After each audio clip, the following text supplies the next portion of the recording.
தன் வேலைகள்லாம் என்ன சட்டம் ஒழுங்கை பாதுகாக்கிறது, கஞ்சா ஒழிக்கிறது, கள்ளச்சாராயத்தை ஒழிக்கிறது, இதுல எல்லாம் கவனம் செலுத்தாம அரசியல் கட்சி தலைவர்களை துன்புறுத்துவது, பொய் வழக்குகள் போடுவதில் கவனம் செலுத்திக் இருக்கிறார்கள்.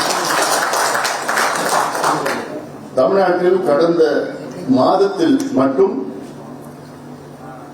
எத்தனையோ பெண்கள் பாலியல் வன்கொடுமைகளுக்கு ஆளாக்கியிருக்கின்றார்கள். 6 பேர் சேர்ந்து பலாத்காரம், 5 பேர், 3 பேர், கல்லூரிகள், பள்ளிகள், குழந்தைகள் 5 வயது 7 வயது. கேட்டா காவல்துறையில் இது தனிப்பட்ட சம்பவம், நாங்க அங்க போய் எப்படி இருக்க முடியும்னு ஒரு சொல்றதே சீமா. அப்படி தமிழ்நாட்டில் ஒரு மனநிலையை உருவாக்கணும். இதை எவனா செஞ்சானா அவன் முடிஞ்சு போச்சு அர்த்தம். அந்த பயம் வரணும். ஒரு பயம் இல்லையே தமிழ்நாட்டில். ஏன் இதெல்லாம் பெண்களுக்கு எதிரான வன்கொடுமை நடக்குதுங்க? கஞ்சா, போதை, மது, இதுதான். நீங்க டிவியில போயிட்டு மக்களே, உங்கள் தந்தையாக நான் சொல்கின்றேன், போதை பொருட்களை பயன்படுத்தாதீங்க சொன்னா போதுமா? கையெழுத்து போட்டாலே நீங்க இருக்கீங்களா? நீங்க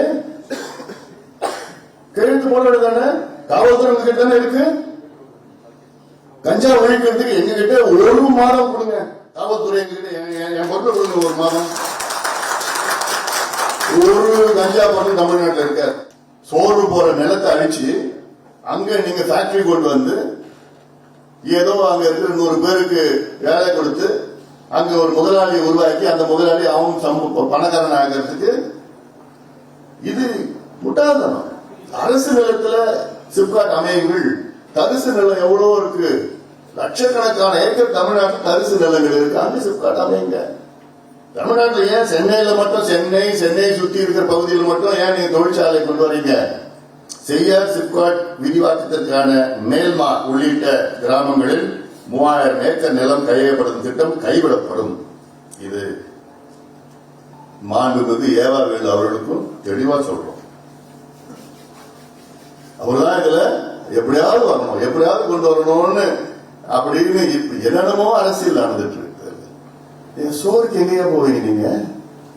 இன்னைக்கு நம்ம வாழ்ந்துட்டு போயிடலாம், நாளைக்கு நம்ம சந்ததியினர் சோறுக்கு என்ன போக போறாங்க? எங்க போக போறாங்க? பிச்சை எடுப்பீங்களா நீங்க? Sorry bro.